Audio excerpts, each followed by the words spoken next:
Hello everyone, welcome to NIMCET वाला YouTube channel. स्वागत है आप सभी का। मैं सोनू कुमार आप सभी का मेंटोर आप सभी का वेलकम करता हूं आज की इस वीडियो में। आज की इस वीडियो में हम यहां पर टोटल इन्फॉर्मेशन जानने वाले हैं निमसेट 2026 एग्जाम के बारे में। ऑल अबाउट जितने भी इन्फॉर्मेशन होंगे, चाहे वो एग्जाम पैटर्न को लेकर हो, चाहे वो क्राइटेरिया को लेकर हो, चाहे वो सीट मैट्रिक्स को लेकर हो, है ना, चाहे वो जितने भी टॉप हमारे ट्रिपल आईटीज और एनआईटीज हैं, उन सभी के बारे में कंप्लीट इंफॉर्मेशन जो है वो इस वीडियो में हम जानेंगे। सो सभी स्टूडेंट्स यहां पर इस वीडियो को पूरा देखिएगा, अच्छे तरीके से देखिएगा, क्योंकि देखो निमसेट एग्जाम की अगर हम बात करें तो ये एक बहुत ही रेप्यूटेड एग्जामिनेशन है। इसको क्वालिफाई करने के लिए एक एक जानकारी बारीकी से होना बहुत जरूरी है। तो सबसे पहले हम बात करते हैं कि निमसेट है क्या बेसिकली, है ना। बहुत सारे बच्चों को नहीं पता है कि निमसेट एग्जामिनेशन एक्चुअल में होता क्या है। तो अगर हम बात करें निमसेट, जो आप यहां पर सुनते हो, निमसेट का फुल फॉर्म क्या है। So basically NIMCET stand for NIT MCA common entrance test, ठीक है। यानी कि एमसीए करने के लिए आप यहां पर जाकर निमसेट का पेपर देते हो। निमसेट का पेपर देने के बाद कहां पर एडमिशन होता है, भाई ये भी एक बड़ा सवाल है, क्योंकि सीयूटी पीजी के थ्रू भी एमसीए जो है वो करवाया आता है। तो निमसेट से एमसीए क्यों करना है, उसके बारे में भी हम जानेंगे।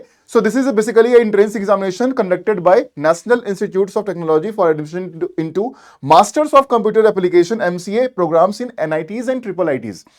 हमारे इंडिया के अंदर में जितने भी एनआईटीज हैं और ट्रिपल आईटीज हैं, उसमें एडमिशन पाने के लिए आपको निमसेट एग्जामिनेशन देना होता है।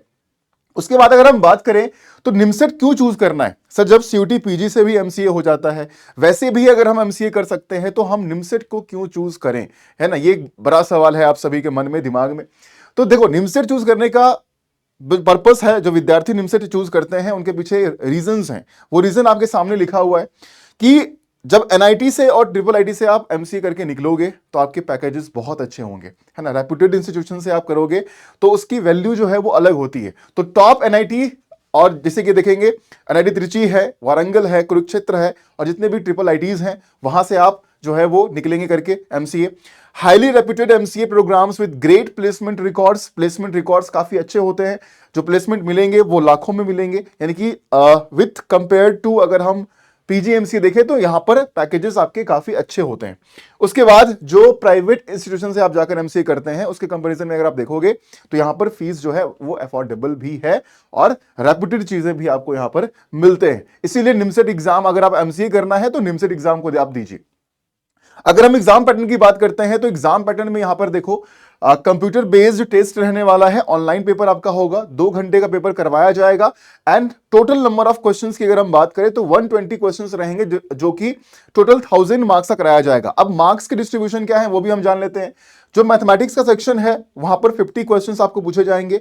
एक क्वेश्चन पर 12 नंबर दिया गया है, और यहां पर अगर आप रॉन्ग करते हैं तो 3 नंबर जो है वो नेगेटिव मार्किंग में भी रखा गया है। यानी कि टोटल मार्क्स अगर हम बात करें मैथमेटिक्स सेक्शन से तो 600 मार्क्स का टोटल आपका सिर्फ मैथमेटिक्स रहने वाला है। यानी कि इस पेपर के अंदर में, इस निमसेट एग्जाम के अंदर में सबसे बड़ा वेटेज जो होगा वो मैथमेटिक्स कैरी करेगा, 600 marks out of 1000। Second part की अगर हम बात करें तो पार्ट सेकंड में आपका आता है analytical ability and logical reasoning. थोड़े बहुत क्वांट के सेक्शन होंगे और लॉजिकल रीजनिंग का कंप्लीट सेक्शन रहने वाला है, जहां पर 40 क्वेश्चन होंगे टोटल।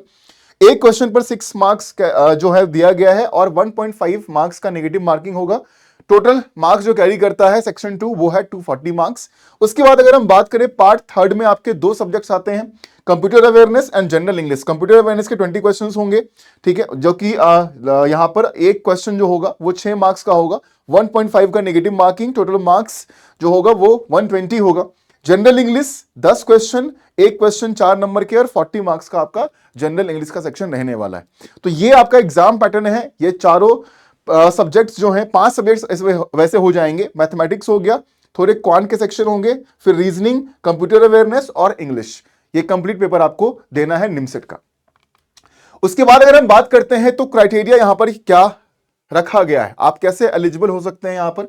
तो जो भी हमारे इंडियन नेशनल्स हैं जो 60% मार्क्स कैरी करते हैं एग्रीगेट, और 6.5 CGPA on a 10 point scale, यानी कि 55% मार्क्स और 6.0 CGPA on a 10 point scale in case of SC ST PWD, है ना। इस कैटेगरी में 55% मार्क्स और 6.0 सीजीपीए, और जो यूआर कैटेगरी के कैंडिडेट हैं वो 60% मार्क्स उनका रहना चाहिए और 6.5 सीजीपीए रहना चाहिए, ठीक है, बैचलर डिग्री में।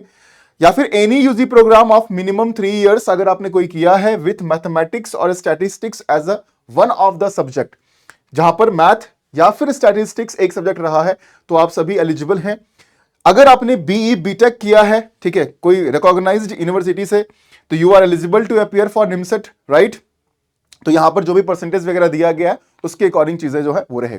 अगर हम बात करें पार्टिसिपेटिंग कौन कौन से हैं भाई, ट्रिपल आईटीज, एनआईटीज, तो यहां पर सारे नाम आप देख सकते हैं। एनआईटी अगरतला, दिल्ली, एमएनआईटी इलाहाबाद, भोपाल, है ना, उसके बाद Jamshedpur, NIT Kurukshetra, Meghalaya, Patna, Raipur, triple IT Vadodara, Bhopal, NIT Warangal, है ना, त्रिचिपल्ली, ये सारे के सारे जो हैं वो पार्टिसिपेटिंग है। अगर हम सीट मैट्रिक्स की बात करते हैं तो यहां पर देखो ये सारे सीट मैट्रिक्स हैं, जिस तरीके से जो है टोटल सीट्स का डिस्ट्रीब्यूशन किया गया है, राइट, ये आप यहां पर देख सकते हैं। नेक्स्ट अगर हम बात करें तो जो सिलेबस आपका दिया गया है, सिलेबस यहां पर क्या है, राइट। अगर हम मैथमेटिक्स की बात करें तो मैथमेटिक्स में आपको बहुत अच्छे तरीके से तैयारी करनी पड़ेगी, डीप में आपको मैथमेटिक्स पढ़ना पड़ेगा। आप सारे टॉपिक्स देख सकते हैं यहां पर, चाहे वो कोऑर्डिनेट ज्योमेट्री के अंदर में जितने भी सेक्शंस रखे गए हैं, कैलकुलस के जितने सेक्शंस रखे गए हैं, ट्रिग्नोमेट्री के जितने भी सेक्शंस रखे गए हैं, सेट थ्योरी, प्रोबेबिलिटी, स्टैटिस्टिक्स, ये सारे टॉपिक्स हैं जो आपको पढ़ने हैं फॉर मैथमेटिक्स सेक्शन, जो आपका पार्ट 1 है निमसेट एग्जाम का, है ना। तो ये सारे टॉपिक्स होंगे जो आपको पढ़ने हैं, तो आप सभी इसका स्क्रीनशॉट भी ले सकते हैं। ये सारे आपके मैथमेटिक्स का सेक्शन है, you can take screenshot of this slide, right. चलिए, उसके बाद अगर हम बात करें तो नेक्स्ट हम आएंगे, ये सारे मैथमेटिक्स के हैं, ये सारे मैथमेटिक्स के सेक्शन रखे हैं जो कि आपको हर चैप्टर के अंदर में क्या क्या पढ़ना है, राइट। चलिए नेक्स्ट अगर हम बात करें कि क्वांट और रीजनिंग का सेक्शन जो है उसमें क्या हमारे चैप्टर्स हैं, तो ये सारे चैप्टर्स हमारे रहने वाले हैं। Verbal, non verbal, deductive reasoning, inductive reasoning, है, जिसमें कि आपका blood relation, coding, decoding, direction test, sitting arrangement, puzzle, input output, syllogisms, alpha numeric series, mirror image, statement के जितने भी सवाल आते हैं, कंक्लूजन वाले, आर्गुमेंट वाले, राइट, ये सारे रहेंगे। Critical thinking, problem solving, DI रहेगा। न्यूमेरिकल रीजनिंग में वो क्वांट वाला पोर्शन टच करेगा। डाटा सफिशिएंसी, है ना, और डाटा विजुअलाइजेशन, ये सारे के सारे टॉपिक्स हैं जो आपके इस सेक्शन के अंदर में आते हैं। नेक्स्ट अगर हम बात करें कंप्यूटर अवेयरनेस की, तो कंप्यूटर अवेयरनेस का सेक्शन ये रखा गया है। डाटा रिप्रेजेंटेशन के जितने भी टॉपिक्स हैं वो रहने वाले हैं, और जो बेसिक्स रहने वाले हैं, यानी कि input output devices, computer memory, backup devices, CPU के बारे में, है ना, या फिर कैसे कंप्यूटर का ऑर्गेनाइजेशन हुआ उसके बारे में, वो सारे टॉपिक्स हम पढ़ने वाले। Internet, computer software, hardware, email. English की अगर हम बात करें तो इंग्लिश भी जनरल इंग्लिश है और बहुत कम मार्क्स कैरी करता है आपके पूरे एग्जामिनेशन के अंदर में। तो वोकैब यहां पर होगा, या ग्रामर के जो यूजेस हैं वो यहां पर पढ़ने हैं आपको, है ना, फ्रेजेस। उसके बाद अगर हम बात करें तो overall accuracy and fluency in expression of English required for technical education. तो इंग्लिश एक बेसिक तरीके से अगर आपका इंग्लिश कवर्ड है तो आप आराम से इसको क्वालिफाई कर सकते हैं। तो ये कंप्लीट सिलेबस जो है वो आपका रहने वाला है। अगर हम काउंसलिंग प्रोसेस की बात करें तो निमसेट एग्जाम देने के बाद का जो प्रोसेस है वो किस तरीके से रहता है, तो सबसे पहले अगर हम बात करें तो अगर जितने भी कैंडिडेट्स हमारे क्वालिफाई करते हैं, क्वालिफाई करने के बाद आप क्या करेंगे, काउंसलिंग के लिए रजिस्टर करेंगे, खुद को फी पेमेंट करेंगे। उसके बाद जो चॉइस आपको फिल करने हैं कॉलेजेस के वो करने हैं। उसके बाद क्या होगा, जब ये सारे प्रोसेस हो जाएंगे तब फर्स्ट राउंड ऑफ एलोकेशन किया जाएगा कि भाई आपके मार्क्स के अकॉर्डिंग जो है वो अलॉटमेंट जो हुआ है वो क्या रहा है, राइट। उसके बाद क्या करना है, अलॉटमेंट होने के बाद जो रिजल्ट है जो डिक्लेयर किया जाएगा उसको आप व्यू करेंगे, डाउनलोड करेंगे, एक्सेप्ट करेंगे। जो भी डॉक्यूमेंट्स आपको वहां पर रिक्वायर्ड है उसको अपलोड करेंगे, और सीट एक्सेप्टेंस करने के लिए आपको फी पे करना पड़ेगा, तो वो प्रोसेस हो जाएगा। उसी तरीके से राउंड वाइज ये चलेगा, फिर सेकेंड राउंड का अलॉटमेंट किया जाएगा and again this process will follow.